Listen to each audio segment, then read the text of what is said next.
हाथों से हुआ है। जिंदाबाद जिंदाबाद जिंदाबाद जिंदाबाद जिंदाबाद जिंदाबाद जिंदाबाद जिंदाबाद। मैं चुनाव का नामांकन भरने जा रहा हूँ। इस मौके पर भी लोकेंद्र साथ नहीं चल रहा है मेरे। आप उसे मना लीजिए।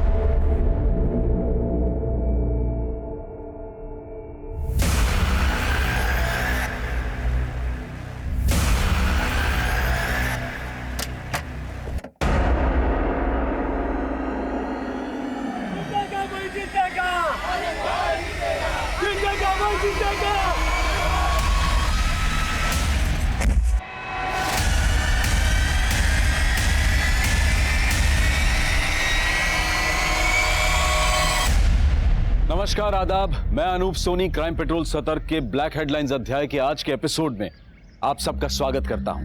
हम सबके जीवन में ऐसी बहुत सारी समस्याएं होती हैं जिनका शायद कभी कभी हमें कोई सोल्यूशन नजर नहीं आता है। एक तरफ एक युवती काव्या थी जो जिंदगी से हार मान चुकी थी, और दूसरी तरफ एक युवा लोकेंद्र था जिसकी जिंदगी उसका साथ छोड़ चुकी थी। और इन दोनों की उलझनों के कारण बेहद चौंकाने वाले थे। वो दोनों ऐसे पीड़ित थे जिनको तबाह करके लालच का एक पुल तैयार किया गया था, और वो पुल अब एक ऐसा रास्ता अख्तियार कर चुका था जहां हर मील के पत्थर पर एक कत्ल की दास्तां लिखी गई थी।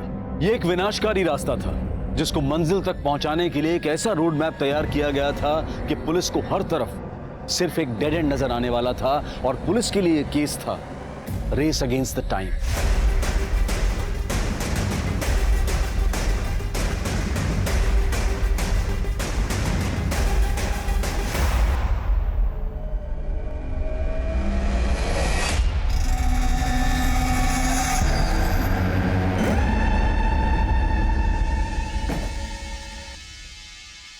चलता हूँ मैं। तुम्हें पता है ना क्या करना है। काम होने के बाद फोन करना जल्दी। ठीक है, जा जाओ।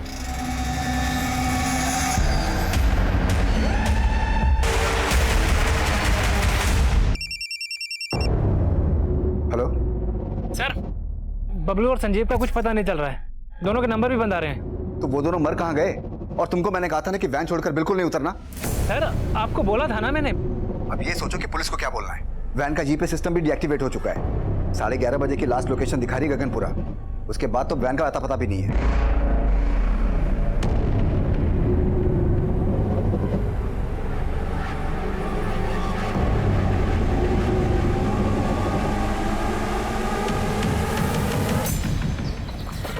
डैडी, मैं तो इंजेक्शन से रोई भी नहीं। Yes, you are strong girl. अब तो आप मुझे फन विलेज लेके चलोगे ना? यस, लेकर जाएंगे, लेकिन पहले आप एकदम फिट हो जाओ, फिर चलेंगे फन विलेज। मैं फिट ही तो हूँ। अच्छा, एक मिनट। जैन सर। आदिल, मैं जानता हूँ कि तुम लीव पर हो, लेकिन अगर तुम टाइम निकाल सको तो एक इमरजेंसी केस है। सर प्लीज ऑर्डर कीजिए। एलएनसी बैंक की 18 करोड़ से भरी कैश वैन गायब हो गई, और मैं जानता हूँ कि इस केस को तुम्हारे सिवा और कोई भी हैंडल नहीं कर सकता। इससे पहले कि बैंक का पूरा पैसा हमारी पहुंच से दूर चला जाए, हमें किसी भी हालत में क्रिमिनल्स को पकड़ना होगा। समझ गया sir, I am ready. Sub inspector Manish ने इन्वेस्टिगेशन शुरू कर दी है। मैं उससे कहता हूं कि फौरन तुम्हें रिपोर्ट करें। सर, तुम दोनों के गार्ड और ड्राइवर गायब हैं, तो क्या हम ये मान लेंगे कि सिर्फ वो दोनों इस कांड में शामिल हैं, तुम दोनों नहीं हो? बबलू और संजीव तुम दोनों के गहने भी गायब हुए ना? चलो बताओ, कहाँ दोनों? सर, आप खामखा शक कर रहे हो सर। हम दोनों तो खुद ही बबलू और संजीव को ढूंढने की कोशिश कर रहे थे।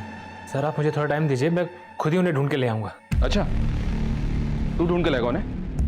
इसका मतलब तू जानता है कि वो दोनों कहाँ हैं? चल बता, कहाँ दोनों? बोल। नहीं सर, मुझे अगर वो दोनों नहीं मिले ना, तो तुम दोनों जिंदगी भर जेल में सड़ोगे। ले चलो इन दोनों को। सर, हमें नहीं पता है। सर,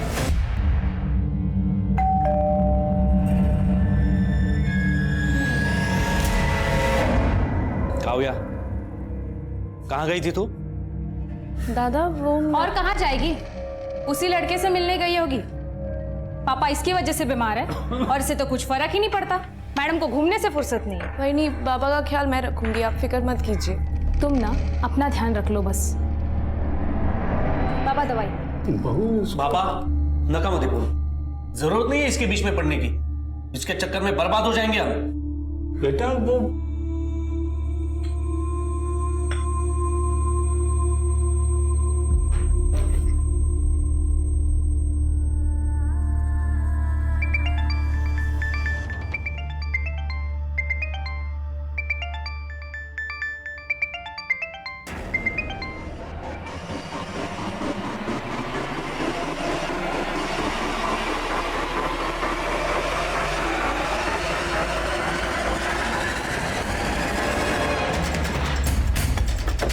हमने जैन सर। जैन सर वो कैश वैन एलएनसी बैंक की साबरमती ब्रांच से सुबह 10:30 बजे 18 करोड़ रुपए कैश लेकर निकली थी।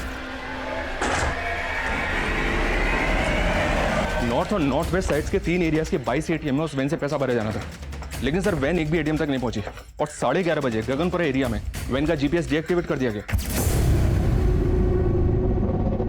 तभी से वो कैश वैन ट्रेस नहीं हो पाई सर। हमने गगनपुरा के आसपास के सभी एरियाज की बैरिकेडिंग करवा दी है, लेकिन कोई लीड नहीं मिल रही है। तो हमें अभी भी लग रहा है कि वो वैन गगनपुरा के आसपास ही होगी। वैन का जीपीएस कितने में डीएक्टिवेट हुआ? 11:30 बजे। और अभी बजा 2 घंटे। 2 घंटे में वो वैन गगनपुरा से तकरीबन 120 किलोमीटर से भी ज़्यादा आगे निकल गई हो। गगनपुरा के 150 किलोमीटर के रेडियस में जितने एग्जिट पॉइंट है सबको सील करवाओ। इस रेडियस में 12 टोल नाके। अगर कैश वैन ने एक भी टोल नाका क्रॉस किया तो हमें डायरेक्शन मिल जाएगी। मनीष, हमें जल्द से जल्द उस वैन तक पहुंचना है और पूरे 18 करोड़ सेव करने हैं।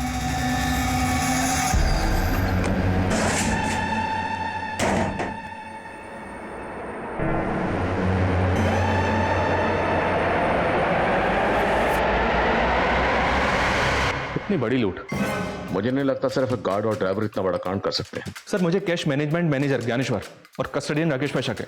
दोनों को अरेस्ट किया है, लेकिन दोनों को चुगल नहीं रहे।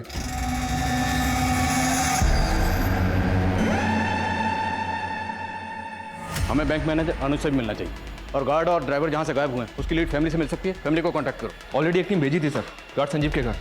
उसने एजेंसी को शांति चौक का एड्रेस दिया। वहाँ पहुँचने पर पता चला कि गार्ड संजीव 6 महीने पहले वहाँ से शिफ्ट हो गया था। अब कहाँ शिफ्ट हुआ ये उसकी एजेंसी वालों को भी नहीं पता था। इस संजीव की फैमिली में कौन कौन है? संजीव की एक पत्नी है सर, उर्मी सिंह। अब ये दोनों कहाँ रहते हैं इसका पता लगाने की कोशिश कर रहे हैं। और वो गार्ड बबलू? सर ये केशववाड़ी एरिया में रहता है। अभिषेक को भेजा पता लगाने के लिए।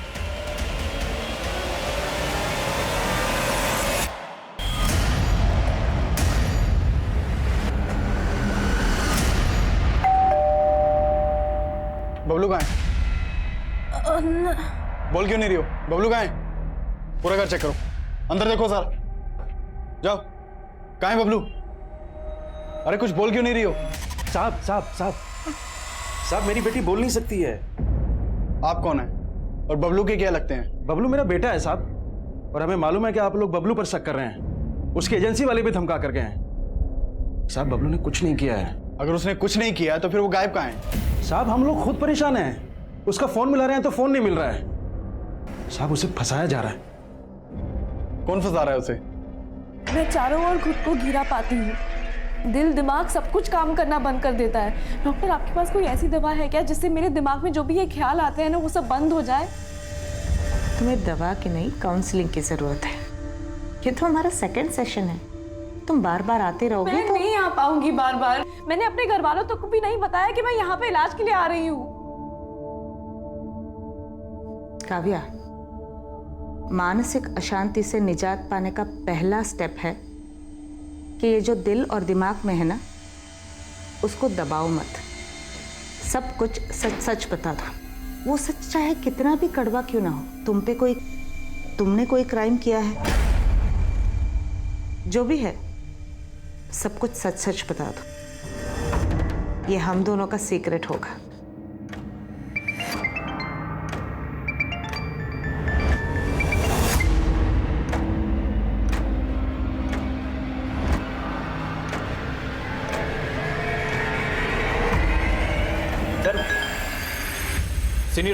सीनियर्स के मैसेज आ जा रहे हैं। प्रेशर बहुत बढ़ गया है सर, प्लीज जल्दी कुछ कीजिए। हम अपनी ओर से पूरी कोशिश कर रहे हैं। आप ये बताइए, आपको किसी पे शक है? मुझे तो वो कैश मैनेजमेंट वालों पे ही शक है सर।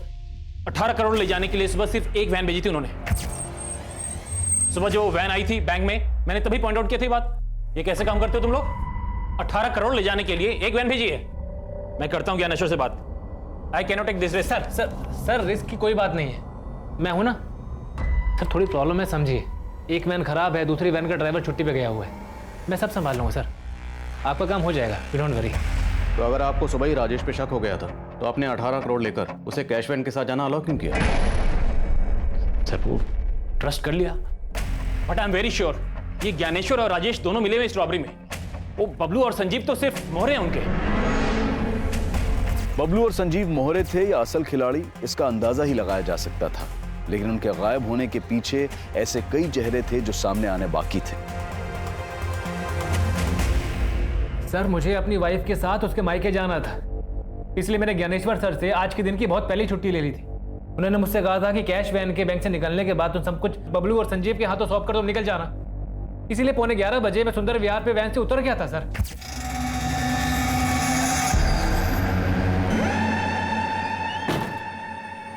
चलो चलता हूँ मैं। ठीक है सर उसके बाद क्या हुआ मुझे सच में नहीं मालूम है सर।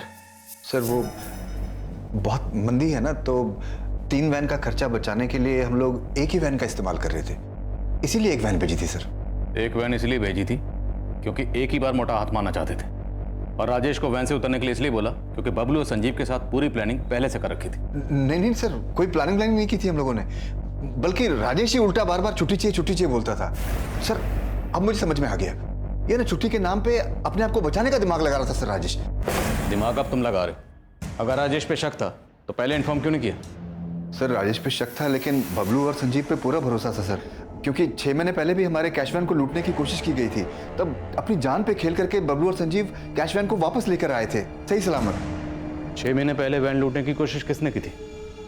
सर ये तो आज तक पता नहीं चल पाया, लेकिन वो मामला पटेल नगर पुलिस स्टेशन में दर्ज है। तो फिर जब संजीव ने एड्रेस चेंज किया तो उसने अपडेट क्यों नहीं किया? सर वो बबलू ने सर उसके दिमाग में कचरा भर दिया होगा, इसीलिए। कहना क्या चाहते तुम? सर बबलू की बहन है, इसलिए उसकी शादी नहीं हो रही थी, लेकिन बबलू ने अपनी बहन के लिए लड़का ढूंढ लिया था। वो उसके दहेज में 5 लाख रुपए देना चाहता था, उसी के जुगाड़ में लगा हुआ था वो। तुझे 5 लाख का लोन चाहिए, वो भी कंपनी से? भूल जा, लोन नहीं मिलेगा। अरे इधर पगार टाइम से मिलता नहीं है, तुझे लोन कौन देगा? लेकिन राजेश भाऊ, आपका तो अनुज सर से अच्छा जमता है ना, तो आप उनको बोल दो ना कि मुझे बैंक से लोन दिलवा दे। सर लेकिन कहीं से पैसों का इंतजाम नहीं हो पा रहा था, शायद इसीलिए 18 करोड़ देखकर बबलू की नीयत डोल गई होगी। साहब ये सही बात है कि वो अपनी बहन की शादी अपने दोस्त से करवा रहा था, जिसके लिए वो उस लड़के को 5 लाख रुपए भी देना चाहता था, लेकिन मैं खिलाफ था। बाबा ये दहेज नहीं है, मेरे दोस्त को बिजनेस शुरू करने के लिए 5 लाख रुपए की ज़रूरत है। हम अगर उसे 5 लाख रुपए दे देंगे तो शादी के बाद वो पैसे विवाह के ही काम आएंगे ना। और वैसे भी बड़ी मुश्किल से कोई तैयार हुआ है विवाह से शादी करने के लिए। और बेटा ये 5 लाख देंगे कहाँ से उसको? बाबा हम विवाह की खुशी के लिए अपनी ज़मीन बेच देंगे। और साहब बबलू ने हमारी ज़मीन को 10 लाख रुपए में बेच दिया, उनमें से 5 लाख रुपए तो विवाह के होने वाले पति को बिजनेस के लिए दे दिए, और बाकी बचे 5 लाख रुपए की एफडी करवा दी। पूरे 18 करोड़ के साथ गायब है वो। अगर आप कुछ भी जानते हैं तो बता दीजिए, वरना आप दोनों साथ में अंदर जाएंगे। क्या सोच रही हो?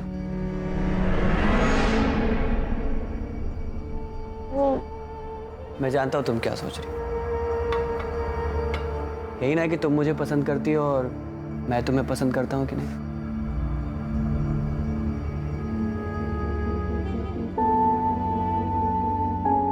मैं तुम्हें अपनी जान से ज्यादा प्यार करता हूं। सुधीर, मैं वाहिद। दोबारा ऐसा मत बोलना। तुम्हारे पैर खराब है तो क्या हुआ, लेकिन तुम्हारा मन बहुत सुंदर है। मैं तुमसे शादी करना चाहता हूँ। मुझे लगा था कि सुधीर मुझसे हमेशा प्यार करेगा। मैं भी उसे पसंद करने लगी थी, लेकिन क्या काव्या, तुम चुप क्यों हो गई?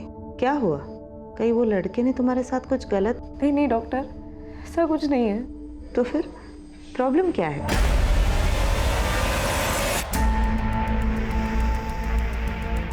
चार घंटे गुजर गए। इन 4 घंटों में उस कैश वैन ने 150 किलोमीटर के रेडियस में ना तो कोई टोल नाका क्रॉस किया और ना ही किसी भी सीसीटीवी में कैप्चर हुई।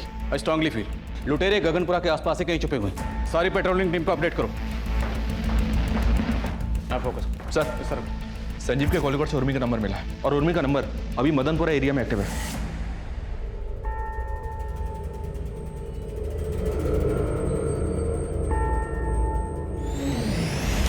हो सकता है उर्मी संजीव के साथ फोन पर टच में। उसका फोन सर्विलेंस पर डाल दो। उसके फोन की लोकेशन ट्रेस करके हम उस तक पहुंचेंगे, बट डोंट कॉल, उससे वो अलर्ट हो जाएगी। और एक खास बात है सर, उर्मी का फोन अभी जहाँ पे एक्टिव है वहाँ पे संजीव का फोन सुबह शाम एक्टिव रहता था। इसका मतलब है कि दोनों उसी एरिया में रहते हैं। पता करो एग्जैक्टली कहाँ रहते हैं।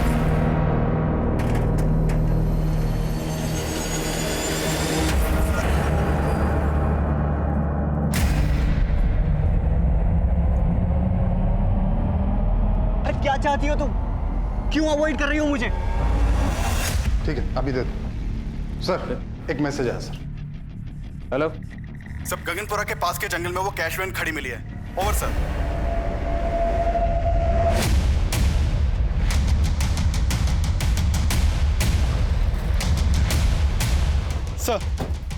सर ये देखिए, पूरे 18 करोड़ की लूट है सर। सारी पेटियां खाली कर दी हैं, एक भी पैसा नहीं छोड़ा है। उसे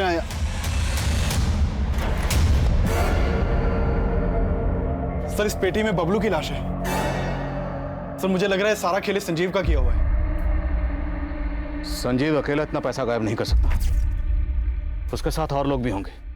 इनके साथ मिलकर उसने बबलू को मारा।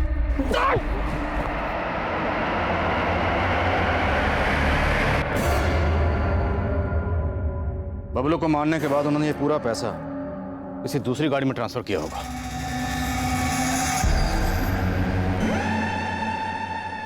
और बबलू की लाश को इस ट्रंक में डालकर कैश वैन को यहीं डंप करके चले गए। जिस गाड़ी से वो पैसा लेकर भागे, हो सकता है वो गाड़ी इस कैश वैन को पहले से फॉलो कर रही है। जहां जहां से कैश वैन गुजरी उन सब जगह के सीसीटीवी क्लोजली मॉनिटर करो और पता करो क्या कोई पर्टिकुलर ऐसी गाड़ी थी जो कैश वैन को लगातार फॉलो कर रही थी। सर उस कैश वैन से लूटे गए 18 करोड़ पुलिस की पहुंच से बहुत दूर नजर आ रहे थे, लेकिन जल्द ही पुलिस ने कैश वैन के गार्ड संजीव की बीवी उर्मी का पता लगा लिया था।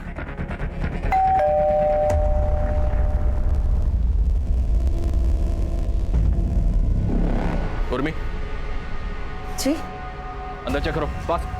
अरे अरे आप ऐसे ऐसे अंदर कैसे जा रही है? अरे कोई कादा कानो जैसी कोई चीज होती है कि नहीं? अरे अरे कहाँ जा रही है? कहाँ? अरे क्या ढूंढ क्या रहे हैं आप? सर ऊपर कोई नहीं है। अरे कौन होगा हमारे घर एक में? मिनट, इस बैग को उतारो। इस बैग में क्या है? बैग में क्या होगा? बैग में कुछ नहीं है। अरे आप मेरा विश्वास क्यों नहीं करते? बैग में कुछ नहीं है। देखा, कुछ नहीं मिला ना। तुम्हारा पति संजीव कहाँ है? वो ड्यूटी पे गए। ड्यूटी पर नहीं है वो, 18 करोड़ की लूट करके फरार है वो। क्या? जी हाँ, और इतना ही नहीं, उसने वैन के ड्राइवर बबलू का मर्डर भी किया। मेरे पति ऐसा कुछ नहीं कर सकते, किसी का 1 रुपया नहीं लिया। पर अब 18 करोड़ की बात कर रहे हैं, और ऐसी कोई बात होती ना तो सुबह वो हमारी सगाई की अंगूठी लेके नहीं जाते बेचने के लिए। क्या? हाँ, सोने की अंगूठी? हाँ, वो भी हमारी सगाई की। पूरे 7,000 में बेची, वो भी घर का किराया भरने के लिए। पूर्वी अंगूठी बेच के भी सिर्फ 7,000 का जुगाड़ हो पाया है। ये सब कहानियां बहुत सुनी हमने थाने में मैडम। अभी सीधी तरह से बताओ संजीव कहाँ है? बोलो। मेरा बच्चा रो रहा है, उठा दिया ना उसे। पता भी है आपको वो कितना बीमार है मेरा बच्चा। अरे मैं नहीं बेटा, चुप हो जाओ, चुप हो जाओ। मैं हूं ना। हाँ हाँ, तो मेरा बच्चा बहुत बीमार है और आप लोग हमें परेशान कर रहे हैं। हाँ मनीष बोलो।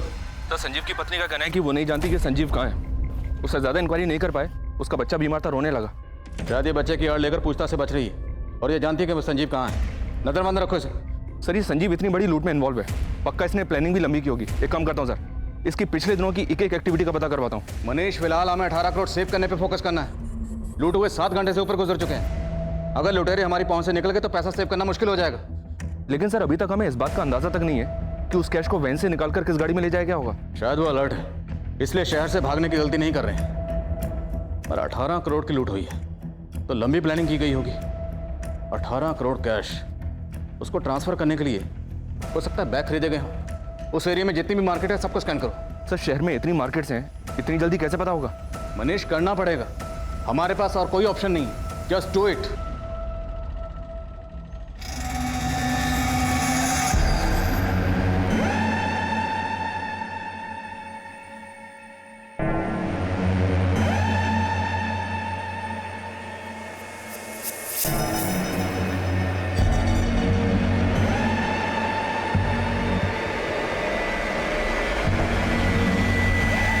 मुझे पता है रे तेरी असलियत। मेरी आपाइश बहन को शादी का झांसा देकर उसकी जायदाद पे नजर है तेरी। अरे आप मेरी बात चल। एकदा सांगून ठेवतो, मेरी बहन से दूर रहे वरना जान ले लूंगा तेरी। चल चला रे आप। बाबा सुधीर अच्छा लड़का है। काव्या काम बाबा, इसके मोह में पागल मत बनिए आप। उस लड़के से शादी करेगी नहीं तो ये बर्बाद हो जाएगी। मेरे भैया भाभी को लगता था कि सुधीर चीटर है, लेकिन मेरे पापा को मुझ पे भरोसा था। उन्हें सुधीर पसंद भी था, पर तुम्हारे पापा तुम्हारे साथ थे तो प्रॉब्लम क्या था? तुम्हारा सुधीर से दूर होने का कारण तुम्हारे भैया थे या कुछ और?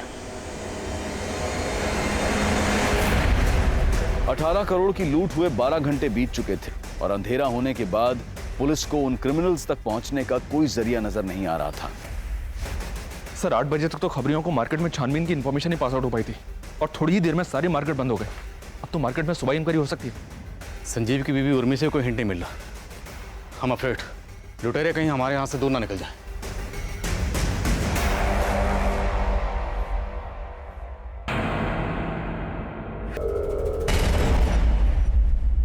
कहाँ भाग रही है? कहाँ भागेंगे हम? अरे हमारा बच्चा है, हम अपने बच्चे को छोड़ के भागेंगे? ऐसी बहुत देखी है मैंने जो अपने फायदे के लिए अपने बच्चों का भी नहीं सोचती। ये क्या बोल रही है आप? हम अपने बच्चे के लिए दूध लेने जा रहे थे, अब उसे दूध भी ना पिलाए क्या? अब आपकी परमिशन हो तो दूध लेने जाए? साला किस्मत ही खराब है। तेरे चक्कर में मैं भी पिस रहा हूं यहाँ पर। मेरे चक्कर में क्या? सब आपका किया धरा सर, पिस मैं गया हूं बीच में। तू ना ज्यादा नौटंकी मत कर, समझा ना? अच्छी तरह से जानता हूं तू है क्या। क्या समझते हैं आप? क्या समझते हैं बताइए ना। बताओ तेरे को मैं साले तेरा तो मुंह मैं खुलवाऊंगा और पता करवाऊंगा कि सारा पैसा गया कहां पे है। हाँ? तेरी तो हाथ उठाकर मेरे ऊपर। हाँ? क्या लगा रखा है तुम लोगों ने? इतना मार खा के भी तुम लोग सुधरे नहीं। सर इसको चर्बी चढ़ गई है, अपने आप को सच्चा साबित करने के लिए पीट रहा है मुझे, बताइए। नहीं हवलदार साहब, इसकी नौटंकी पे बिल्कुल ध्यान मत देना। इसको ना एक बार तबीयत से तोड़ो, उसके बाद देखना ये बताएगा पैसा गया कहां। मैं आपको बता रहा हूँ, इसको तोड़िए, ये बताएगा सब टच किया है, सब पैसा इसने कॉल किया है। सर तुम बेटा मेरे को तोड़वाएगा?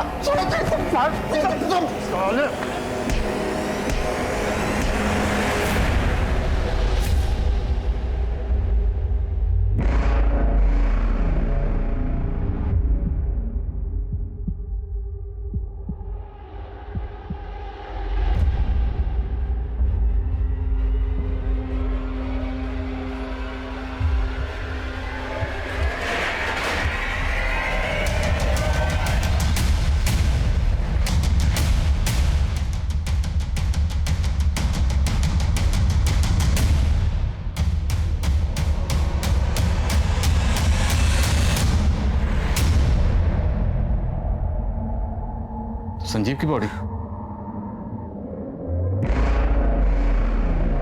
दूसरी बॉडी किसकी? सर मैं गाड़ी का रजिस्ट्रेशन नंबर डिटेल्स निकलवाने के लिए हेडक्वार्टर भेजता हूँ। और आसपास पता करो, किसने कुछ देखा है क्या? सर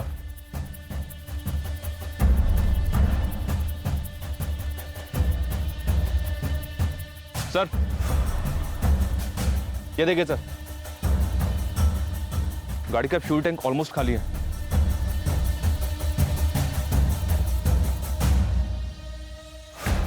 मतलब गाड़ी लेकर गोल गोल घूमते रहे, फ्यूल खाली हो गए, फिर भी गाड़ी को पेट्रोल पंप पर ले जाकर फ्यूल भरवाने का रिस्क नहीं लिया और गाड़ी को यहीं डंप करके चले गए। अभिषेक, क्या अपडेट है? सर मैंने आरटीओ से पता किया, वो गाड़ी गणेश महात्रे के नाम पर रजिस्टर्ड है। गणेश महात्रे कहाँ रहता है? सर वो वाकड़ का रहने वाला है और उसके घर वालों ने उसकी मिसिंग कंप्लेंट भी फाइल करवाई है। सर वो दोपहर से ही गायब है। इस गणेश महात्रे की फोटो मुझे भेजो तुरंत।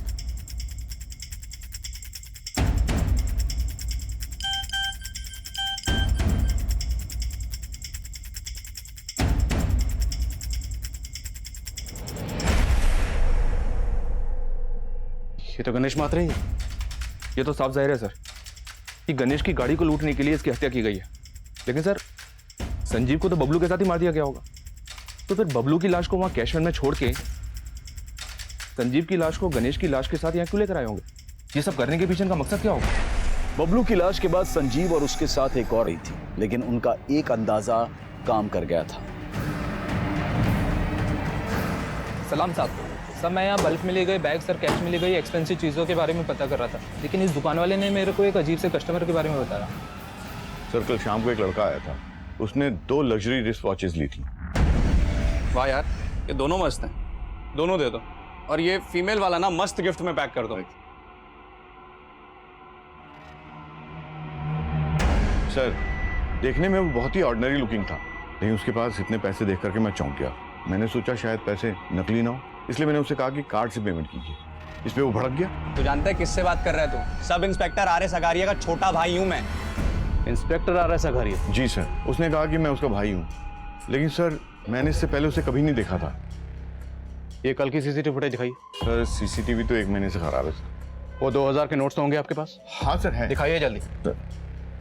सर हमें इन नोट्स की फोटो लेनी होगी। जी सर। अभिषेक सर।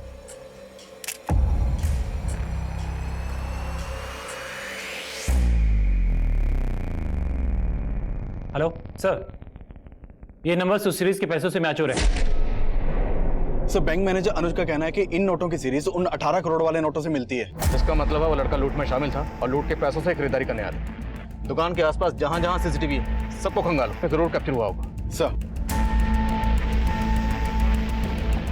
हम लगातार फॉलो कर रहे हैं sir. Yes sir, yes sir.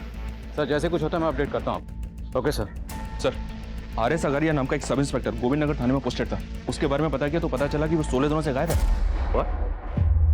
जो लड़का लूट के पैसों से घड़ियां खरीदने आया था वो खुद को सब इंस्पेक्टर अगारिया का भाई बता रहा था, और अब ये अगारिया भी 16 दिनों से गायब है। कहीं ये सब इंस्पेक्टर अगारिया भी इस लूट में शामिल तो नहीं? पॉसिबल है सर। और एक बात सर, सब इंस्पेक्टर अगारिया का एक जूनियर है, फोन पर अगारिया की मिसिंग होने की कुछ और ही कहानी सुना रहा है। उसको बुलवा लिया है, आता ही होगा। सर अगारिया सर का तो कोई सगा भाई नहीं था। सगा ना सही, सौतेला होगा, कजिन होगा, यार दोस्त होगा, कोई तो होगा, वरना कोई ऐसे ही खुद को अगारिया का भाई क्यों बोले?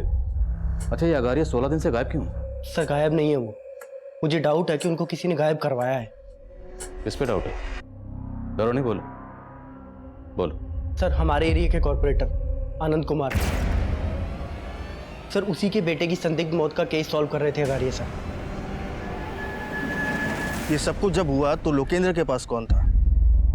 कोई नहीं था, वो ऊपर अकेला था। आपके कहने का मतलब है कि लोकेंद्र गलती से नीचे गिर गया? शायद उसने खुद अपनी जान ले ली। लेकिन आपका बेटा लोकेंद्र ऐसा करेगा क्यों? सब मेरी वजह से हुआ है। मेरा फैसला उस पर थोपना नहीं चाहिए था। ए लोकेंद्र, इतने बड़े नेता की बेटी का रिश्ता है तुम्हारे लिए और तुम मना क्यों कर रहे हो? पापा मैं मर जाऊंगा लेकिन ये शादी नहीं करूंगा। कान खोल के सुन ले, अगर तेरी शादी होगी ना तो मेरी पसंद की लड़की से ही होगी। मेरी तरह उसने भी जिद पकड़ ली थी, लेकिन एक बाप होने के नाते मुझे उसे समझ लेना चाहिए था। मैं उसे नहीं समझ पाया। मैंने सपने भी नहीं सोचा था कि मेरा बेटा इस तरह आत्महत्या करेगा। सर उसने बताया था कि उसके बेटे ने दूसरे फ्लोर से कूदकर आत्महत्या की है, लेकिन सर जब पोस्टमार्टम रिपोर्ट आई तो कुछ और ही सामने आया था। आनंद जी आपने हमें बताया था कि आपके बेटे ने ऊपर से कूद के आत्महत्या की, लेकिन इस पोस्टमार्टम रिपोर्ट के हिसाब से आपके बेटे की गला दबा के हत्या की गई थी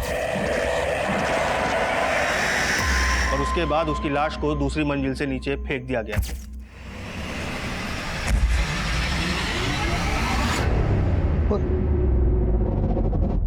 उसकी हत्या करेगा कौन? शायद आप, क्योंकि इस पोस्टमार्टम रिपोर्ट में यह भी क्लियर हो चुका है कि आपका बेटा गे था। ए, क्या बकवास कर रहे हो तुम? नीचे आनंद जी, आप ही ने हमें बताया था ना कि आप अपने बेटे की शादी करवाना चाहते थे, लेकिन वो इस शादी के खिलाफ था, और जब आपको पता चला कि आपका बेटा गे था, आपने उसे दूसरी मंजिल से फेंकवा के मरवा दिया। ए, जानता किससे बात कर रहा है तू? अगारिया। सिर्फ 2 मिनट लगेंगे, सिर्फ 2 मिनट लगेंगे तेरी वर्दी उतरवाने में। और सर अगले दिन से Agariya sir. Hello, police station. Kavya तुम्हें डरने की जरूरत नहीं है, मुझ पे भरोसा रखो, मैं हर कंडीशन में तुम्हारे साथ हूं।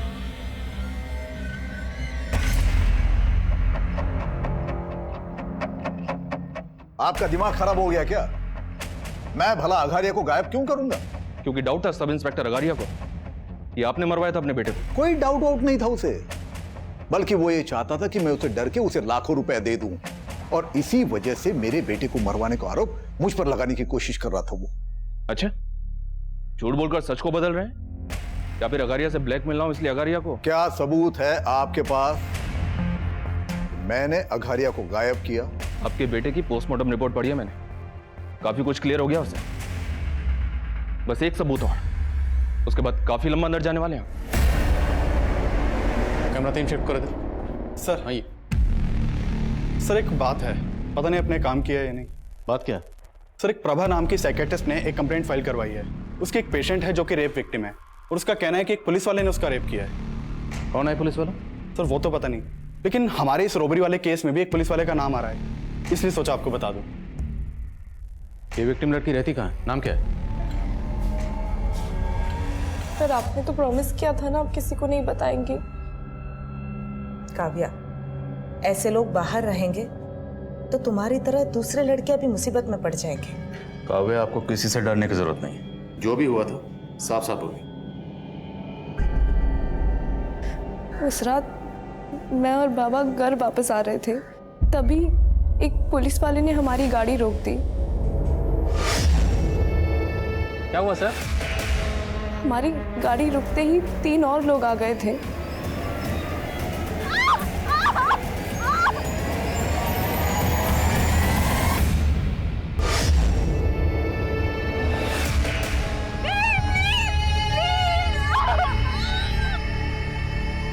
उन्होंने मेरा वीडियो भी बनाया था सर। उन्होंने हमें धमकी भी दी थी, अगर पुलिस के पास गए तो वीडियो अपलोड कर देंगे। सर वो आपका कुछ नहीं बिगाड़ पाएंगे, भरोसा रखिए। काव्य, क्या वो पुलिस वाला ये था?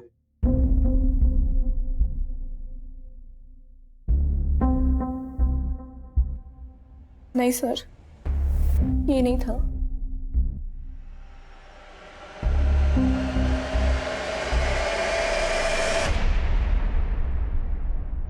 सर उसके बैच पे RS अघारिया लिखा हुआ था। और ये कब की बात है? 7 नवंबर की रात को। सर आप कह रहे हैं कि काव्या का रेप हुआ 7 नवंबर को, और काव्या का रेप करने वाले एक आदमी ने RS अगारिया के नाम की यूनिफॉर्म पहनी थी। लेकिन सर अगारिया तो 30 अक्टूबर से ही गायब है और रेप हुआ 7 नवंबर को। इसका मतलब यह है कि अगारिया को वाकई गायब किया गया और क्रिमिनल उसकी यूनिफॉर्म इस्तेमाल कर रहे हैं। सर अगारिया को गायब करवाने का शक आनंद पे है। कहीं ऐसा तो नहीं कि उन रेपिस्ट के साथ आनंद का भी कनेक्शन है?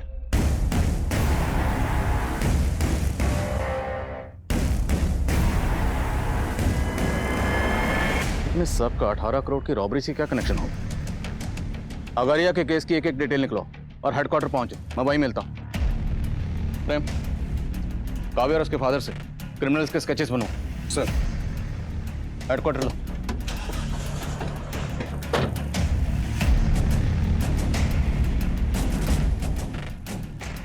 काव्या एक रेप विक्टिम थी, लेकिन क्या उसके रेपिस्ट वाकई पुलिस वाले थे, या फिर अपराधियों की ही ये कोई मोडस ऑपरेंडी थी जो पुलिस की वर्दी का इस्तेमाल करके इन वारदातों को अंजाम दे रहे थे? सर काव्या और उसके फादर ने इन 4 लोगों के स्केच बनवाए, लेकिन इनमें से एक भी sketch sub inspector RS Agariya से नहीं मिलता है। तो हो सकता है जिस लड़के ने खुद को RS अगारिया का भाई बताकर वो घड़ियां खरीदी थी और दुकानदार को धमकाया था, वो लड़का इनमें से कोई एक हो। देखिए इनमें से किस लड़के ने घड़ी खरीदी थी आपसे, गौर से देखिए। ये दोनों मस्त है, दोनों दे दो। ये वाला लड़का था, इसने वो 2 घड़ियां खरीदी थी। ये घड़ी भी अच्छी है और अपना वक्त भी अच्छा है। हाँ, लेकिन ये 18 करोड़ के गद्दे पर लेट लेट कर तो मेरी नींद ही उड़ गई है।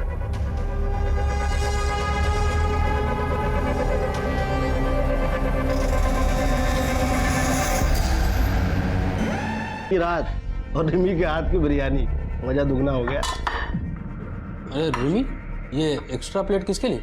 आप हमारे लिए।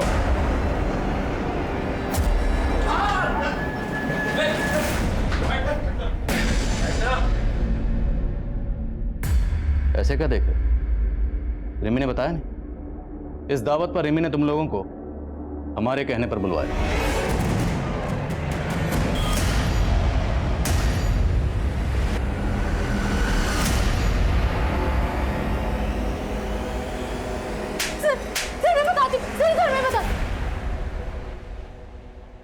तो मुकेश, तुम 5 साल पहले जिस बैंक में एम्प्लॉय थे उसी में गबन किया, और फिर भी तुम्हारा पेट नहीं भरा।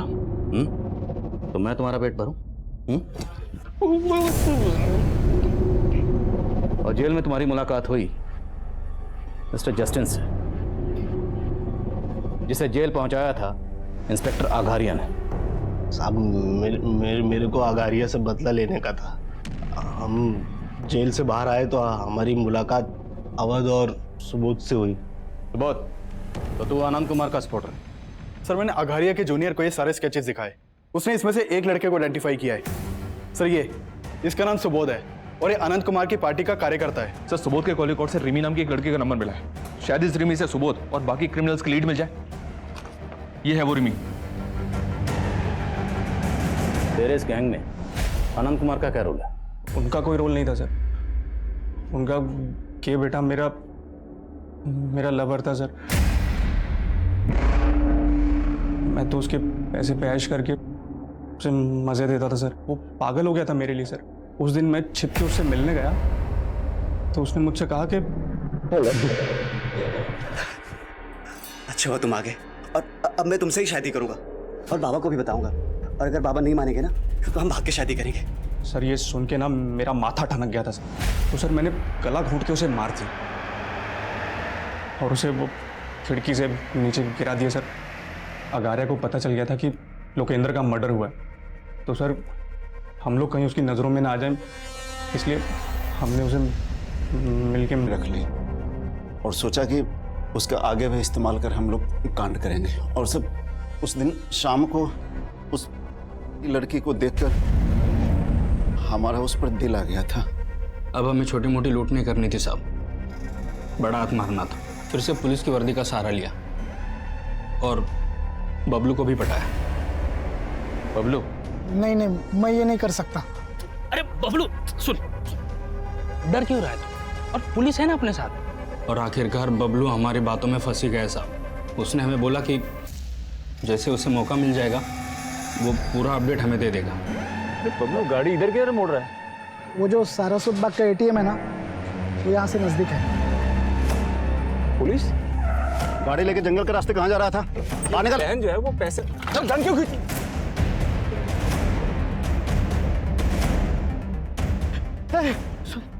जल्दी से कोई इसको गाड़ दो इधर किधर भी, और मेरे को बेहोश कर दो। पुलिस को मैं बता दूंगा होश में आने के बाद कि संजीव सारा पैसा लेके भाग गया। उसकी जरूरत नहीं पड़ेगी। एक और गाड़ी पहले से लूट के रखी थी सर। हमने बबलू की लाश वहीं गाड़ी में छोड़ दी थी और हमारा प्लान था कि संजीव की लाश को उस गाड़ी वाले के साथ कहीं और गाड़ देंगे। और इतने में रास्ते में हमारा तेल खत्म हो गया सर, तो हमने सर हमारी गाड़ी वहीं खड़ी कर दी और बैग लेके वहां से भाग गए सर। पुलिस ने एक ऐसे गिरोह को बेनकाब किया था जो काफी लंबे समय से लूट और हत्या की वारदातों को अंजाम दे रहा था। लेकिन काव्या एक ऐसी विक्टिम है जो आज भी उनकी क्रूरता से गहरे धक्के में है।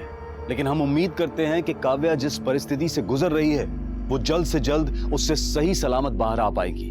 अब मैं अनूप सोनी आपसे विदा लेता हूं। फिर मुलाकात होगी क्राइम पेट्रोल सतर्क के ब्लैक हेडलाइंस अध्याय में एक और नए केस के साथ। और याद रखें, क्राइम और आपके बीच में सिर्फ इतना फर्क है कि आप कितने सतर्क हैं। सतर्क रहें, सुरक्षित रहें। जय हिंद।